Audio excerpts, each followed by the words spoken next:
So the bait and switch is continuing on the Book of Boba Fett. Episode 5 was completely had Din Djarin as the main character. And we got to see some really cool things with him. We got to see him back with Death Watch. We got to see him with trying to use the dark saber, uh, trying to be the Mandalorian that he was before he met Grogu, trying to follow the old ways again. And it just didn't really work out in his favor. And I think if there was one thing last week's episode proved, is that that guy's dead. He's gone. He's never coming back. Even though he's going to try to still reclaim it, and I think that's going to be a big part of the next season of the Mandalorian. I don't think he's ever going to turn into that person again. It's always going to be about Grogu.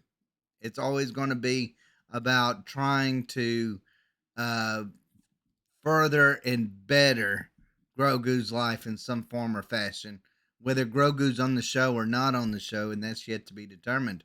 But this episode was the best bait and switch. I mean, well, I say the last two episodes, best bait and switch I've ever seen in any show. It gave us a little bit of everything. It gave us fan service with Cad Bane and Luke Skywalker and Ahsoka Tano. I mean, and Vanth from Moss Pelgam.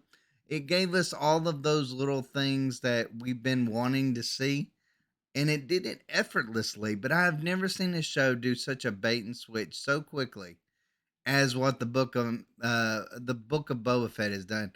We had the most boring episodes of the Book of Boba Fett, and then all of a sudden they switched to the Mandalorian, and it's now the Mandalorian show, and I don't really know what to make of that. It's very odd that they decided to go in this direction, but I'm not complaining. It's a lot better show. And to be honest, it gets me excited more for the upcoming Ahsoka Tano series. It gets me excited for the upcoming season of The Mandalorian. This choice between, that Grogu has when it comes to, is he going to go with Din Djarin? Is he going to stay and be Luke Skywalker's Padawan? All of that is left open at the end of this episode. And I think it's a brilliant choice. It's amazing. And I really don't know which way he's going to go. And that excites me because for once, I don't see it coming. It's actually really compelling storytelling. And that, hey, Disney, where was this the first 4 episodes? And why can't you do this with Boba Fett? Like, I mean, they made Boba Fett like this beta male that always had to be saved all the time. He didn't act anything like the Boba Fett that we knew. He was, they put him as a crime syndicate, and he never actually did anything that acted like a crime syndicate. He was like the furthest thing from it. He was the kindest, most gentlest crime syndicate I've ever seen. And it was ridiculous. It was frustrating. He felt old. He felt like he wasn't interested in that part anymore. But now we get episode 6. Let's talk a little bit about episode 6. So Vanth from Moss Pelgo actually takes on the spice trade, takes on the Pike Syndicate, and maybe pays the ultimate price for doing so. But I enjoyed that they brought him back. This episode, I tell you, he's just got that natural gunslinger mentality. And to be honest, I think that kind of goes along with more of the Mandalorian than it does but the Book of Boba Fett. That whole just kind of Western feel that it has, and it really works in this show, and it really works for Star Wars in a lot of ways. Um, I can't stress it enough. Like, I am so excited about episode 6 than what I was any of the episodes prior to that, because I'm like, hey, maybe we'll never have to endure another episode of the Book of Boba Fett, or at least not the previous version of the Book of Boba Fett. Maybe we'll actually just get to see the Mandalorian for like the rest of the season, and it'll just carry on to season 3 of the Mandalorian. So maybe it won't be a complete and total failure. But then at the same time, it's kind of sad because I'm like, ooh, this is called the Book of Boba Fett. I would have liked to have seen a little bit more of the Book of Boba Fett. But then when they actually showed the Boba Fett in it, I'm like, ooh, turn it back, turn it back, turn it back to Din Djarin. Like, I don't want to see him anymore. But anyways, like I said, no Boba Fett for an episode and a half. Very weird. Um, but like I said, I enjoyed Vance scenes, and oh my goodness, Cad Bane. Cad Bane has finally arrived and looks better than ever. Now I know everybody's going to be excited about the Luke Skywalker, the Ahsoka Tano,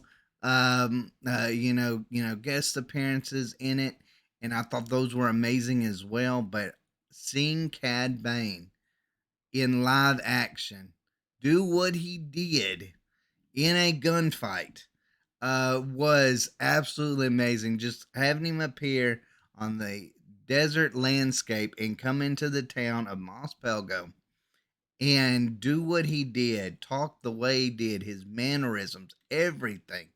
It reminded me of the Cad Bane so much. I mean, it was to a T, to a T of what he was in Rebels and in the Clone Wars, and it was amazing. I loved his character back then.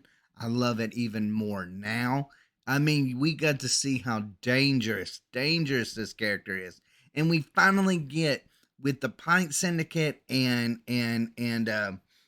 Cad Bane. We get to see villains that we can really just get behind and be excited for. And look, every show needs a great villain, and now we got it. Now we got it. Now we just got to find the hero, and hopefully the hero is Din Djarin. Maybe they'll resurrect Boba Fett in some form or fashion. I don't know. I've almost given up hope on that. But I don't really care. I just want, hey, let Din Djarin go in there and take out Cad Bane or try to take him down in some form or fashion. I'm interested to see how they're going to do this. But I enjoyed, the Pike Syndicate going in there, blowing up Cantina. We're getting to see some murder. We're getting to see some things that you got to see in some really dark stuff that you got to see from uh, like not in Rebels, but in the Clone Wars series. You get to see like some brutal things, and it's kind of shocking that Disney's showing some things, but I'm glad they are because it's making this show a million times better than what it is. Um, but again, I actually enjoyed. At first, I was kind of a little bit apprehensive about Din Djarin going to go look for um, uh, Grogu in Luke Skywalker because I was like, okay, that deep cut of Luke Skywalker, it looked decent, but how are they going to really pull it off again? I thought they did a fairly good job of that still in this episode. Still, I kind of wish they would change it around a little bit. It doesn't have to be Mark Hamill's face, or at least I think that was Mark Hamill's face on there. It sure sounded like him. It sure had his mannerisms and things.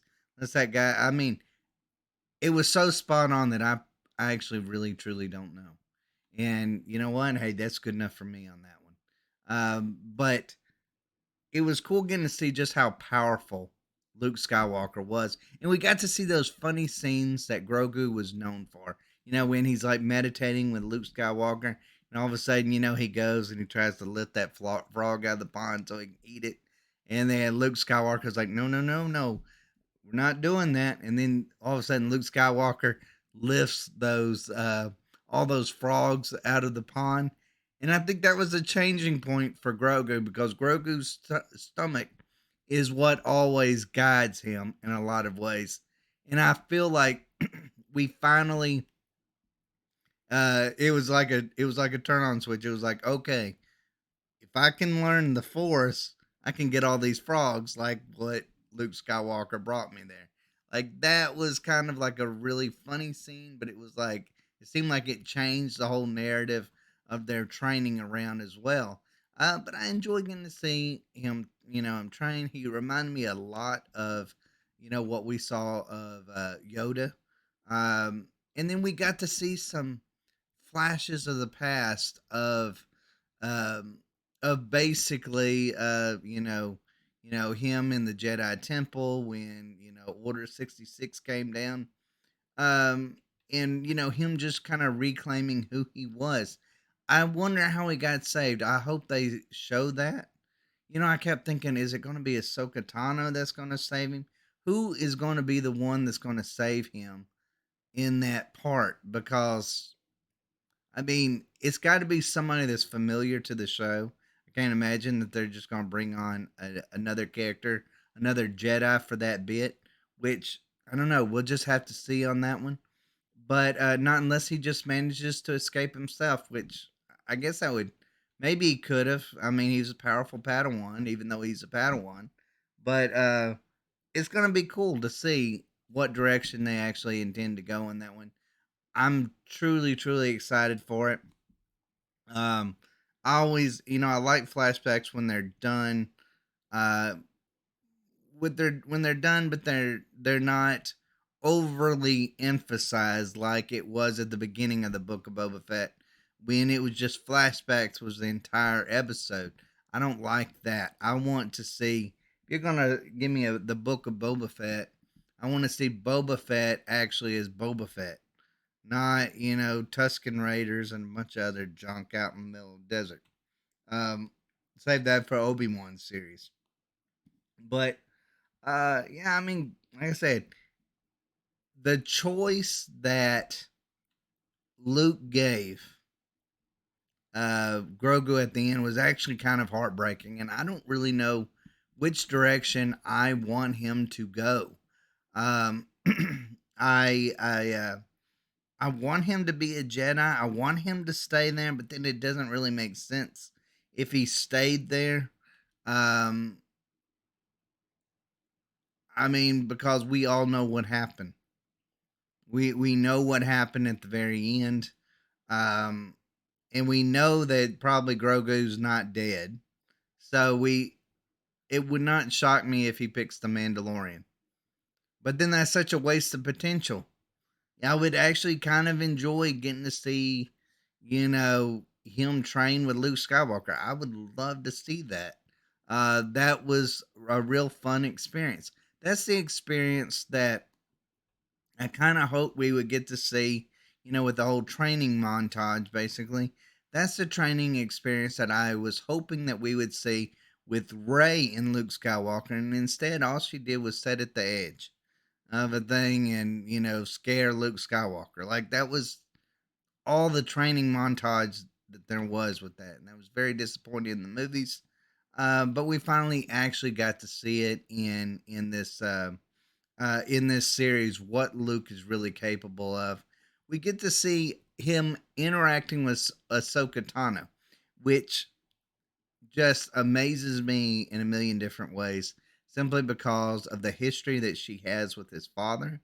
Um, the um, the Just how she's looking after her master's son right now, and I would just have loved to see maybe them two sparring together or something to kind of get a glimpse of where she is compared to Luke Skywalker, which she makes it sound like she's nothing compared to his power.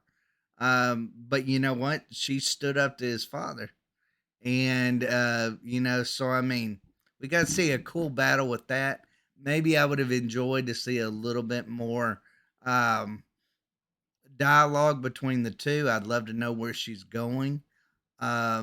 But other than that, it was cool to see the two interact. I did enjoy that part. But overall, I mean, what can you say? What can you say? Um, this this is turning into a show. This is turning into a show. I almost gave up on it. I literally almost gave up on it. And I'm glad I did not give up on it because it's actually turned into something that is really interesting now. But again, it goes back to the point. What's going to happen when it goes back to Boba Fett?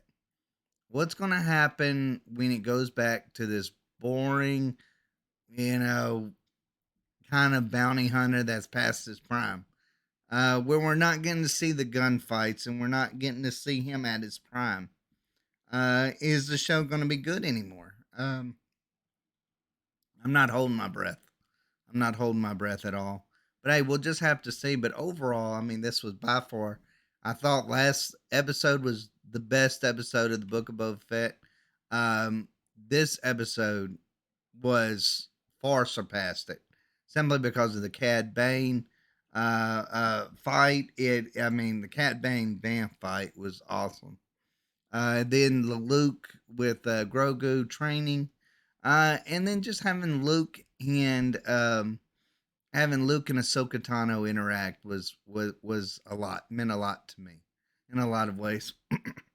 But I thought it was an amazing episode, guys. I really did. I'm looking forward to maybe the next episode, but again, I'm not holding my breath in believing that it's going to work out for this show. But I am more excited about the Sokotano series, and I'm definitely excited about the Mandalorian season 3. I want to see the direction that he's going. But anyways, guys, let me know what y'all think in the comments down below. As always, thanks for watching. Y'all take care.